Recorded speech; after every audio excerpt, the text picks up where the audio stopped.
एक बार अपने भव्य राज दरबार में सिंहासन पर आसीन सिंहदेव जी ने अपने मंत्रियों और दरबारियों से गंभीर स्वर में प्रश्न किया, बताओ, ऐसा कौन सा देवी देवता है जिसकी आराधना करने से रणभूमि में मुझे अजेय शक्ति प्राप्त हो।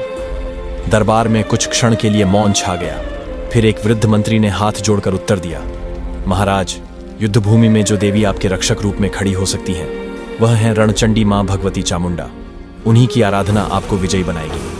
यह सुनते ही सिंहदेव जी ने उसी क्षण से मां चामुंडा की कठोर साधना प्रारंभ कर दी।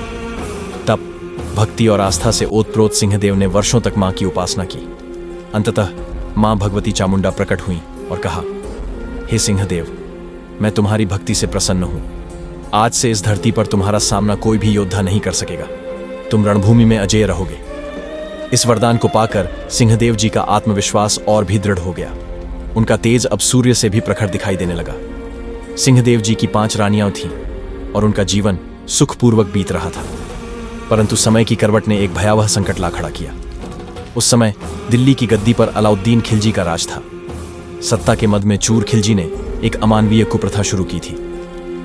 राज्य में जहां भी नई शादी होगी, वहां की दुल्हन की पहली डोली दिल्ली दरबार और उसके हरम में पहुंचेगी। यह आदेश संपूर्ण भारत भूमि में आग की तरह फैल गया। यह अपमानजनक और क्रूर परंपरा हर योद्धा, हर राजा की गरिमा को चुनौती थी।